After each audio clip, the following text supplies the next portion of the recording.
संभाजी संभाजी शिवाजी के ज्येष्ठ पुत्र और उत्तराधिकारी थे, जिसने 1680 से 1679 तक राज्य किया। शंभूजी आरंभ से ही अभिमानी, क्रोधी एवं भोगविलासी हो गया था। अपनी मृत्यु के समय शिवाजी ने उसे पहनला के किले में कैद रखा था। शंभूजी ने अपने पिता की कर्मठता और दृढ़ संकल्प का अभाव था।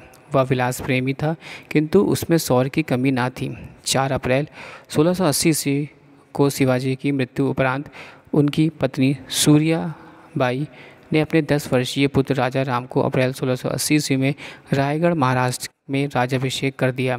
किंतु शंभूजी ने मराठा सेनापति हमीर राव मोहिते को अपने पक्ष में करके आक्रमण कर दिया।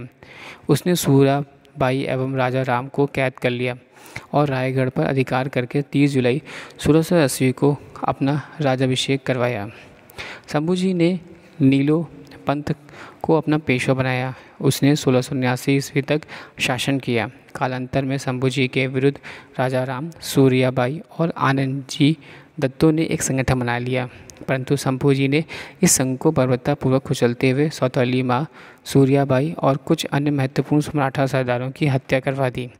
शंभूजी ने उज्जैन के हिंदी एवं संस्कृत के प्रकांड विद्वान कावेलकस को अपना सलाहकार नियुक्त किया।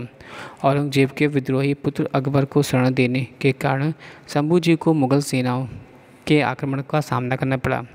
लगभग 9 वर्षों तक वह निरंतर औरंगजेब के विशाल सेनाओं का सफलतापूर्वक सामना करता रहा। शंभूजी ने साहस एवं निडरता के साथ औरंगजेब की 8 लाख सेना का सामना किया था तथा अधिकांश मुगल सरदारों को युद्ध में पराजित कर उन्हें भगाने के लिए विवश कर दिया था। 24 से 32 वर्ष की आयु तक शंभू राजा ने मुगलों की पार्श्विक शक्ति से लड़ाई की एवं एक बार भी वह योद्धा पराजित नहीं हुआ। इसलिए औरंगजेब दीर्घकाल तक महाराष्ट्र में युद्ध करता रहा। उसके दबाव से संपूर्ण उत्तर हिंदुस्तान मुक्त रहा। यदि उन्होंने औरंगजेब के साथ समझौता किया होता अथवा उसका आधिपत्य स्वीकार कर लिया होता तो वह 2 से 3 वर्षों में पुनः उत्तर हिंदुस्तान में आ धमकता, परंतु संभाजी राजा के संघर्ष के कारण औरंगजेब को 27 वर्ष दक्षिण भारत में ही रुकना पड़ा। इससे उत्तर में बुंदेलखंड, पंजाब और राजस्थान में हिंदुओं की नई सत्ताएं स्थापित होकर हिंदू समाज की सुरक्षा मिली।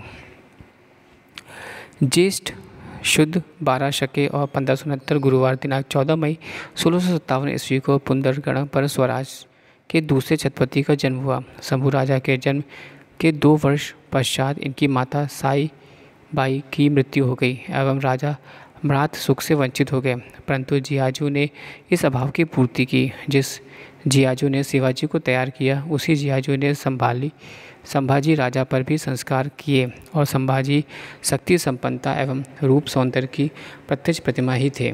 14 वर्ष की आयु तक संस्कृत, नायिका भेद, 7 शतक, हिंदी इत्यादि ग्रंथों की रचना करने वाले संभाजी विश्व के प्रथम बाल साहित्यकार थे। मराठी, हिंदी, फारसी, संस्कृत, अंग्रेजी, कन्नड़ आदि भाषाओं पर उनका प्रभुत्व था।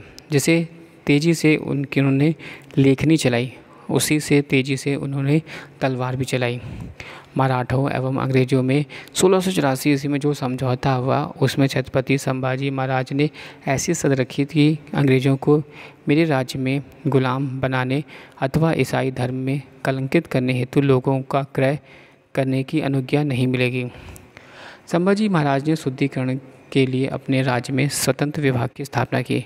छत्रपति शिव संभाजी महाराज एवं कवि कलश ने बलपूर्वक धर्म परिवर्तन कर मुसलमान बनाए गए हरसूल के ब्राह्मण गंगाधर कुलकर्णी को शुद्ध कर पुनः हिंदू धर्म में परिवर्तित करने का साहस दिखाया।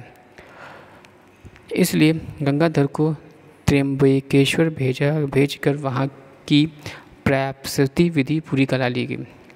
इसे शुद्धि पत्र देकर अपनी पंक्ति में भोजन के लिए बैठाकर पुनः प्रवेश कराया गया। संभाजी राजाओं को इस उदारता के कारण बहुत से हिंदू पुनः स्वर्ण धर्म में आ गए। आगे बात करते हैं तो मुकर्रब खां ने शंभू राजा एवं कवि कलश को जेर बंद कर हाथी पर बांधा। संभाजी राजा को विदूषक की वेशभूषा में उस समय चित्रकार द्वारा बनाया गया चित्र हाथ पैरों की लकड़ी में फंसाकर रक्तजंगित अवस्था में अहमदनगर संग्रहालय में आज भी देखा जा सकता है। असंख्य यातनाएं सहने वाले या हिंदू राजा के चित्र में अत्यंत क्रोधित दिखाई देते हैं। संभाजी राजा के स्वाभिमान का परिचय इस क्रोधित भाव भंगिमा से ज्ञात होता है।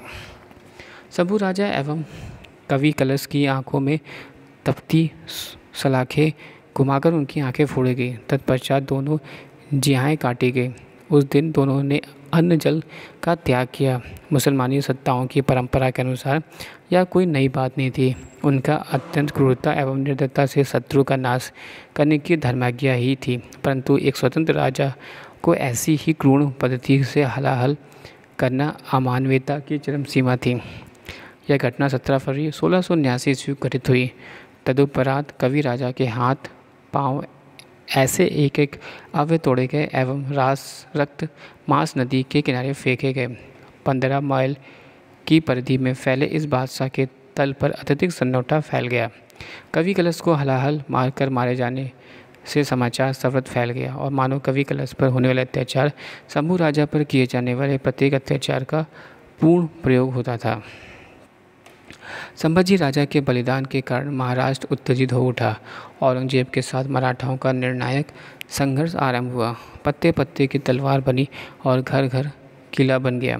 घर घर की माताएं बहनें अपने पतियों को राजा जी के बलिदान का प्रतिशोध लेने के लिए कहने लगी। इस प्रकार इस काल में सत्य वर्णन किया गया। संभाजी राजा के बलिदान के कारण मराठाओं का स्वाभिमान पुनः जागृत हुआ।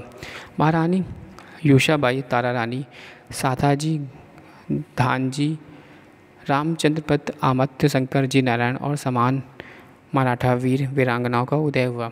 यह 300 वर्ष के पूर्व राष्ट्र जीवन का अत्यंत महत्वपूर्ण गाथा है। इससे इतिहास को एक नया मोड़ मिला। जनता की सहायता और विश्वास के कारण मराठाओं की सेना बढ़ने लगी और सेना की संख्या 2 लाख तक पहुंच गई। सभी और प्रत्येक स्तर पर मुगलों का घोर विरोध होने लगा। अंत में 27 वर्ष के निष्फल युद्ध के उपरांत औरंगजेब का अंत हुआ और मुगलों की शक्ति क्षीण होने लगी एवं हिंदुओं के शक्तिशाली साम्राज्य का उदय हुआ। यह संघर्ष फरवरी 1679 तक तब समाप्त हुआ जब मुगल सेनापति मुकर्रब खान ने संगम श्रेष्ठ में छिपे हुए शंभूजी एवं कवि कलश को गिरफ्तार कर लिया। 21 मार्च 1679 ईस्वी को शंभूजी की हत्या कर उसकी खाल में भूसा भरवा दिया गया। इसे इतिहास का एक बर्बर हत्याकांड माना जाता है।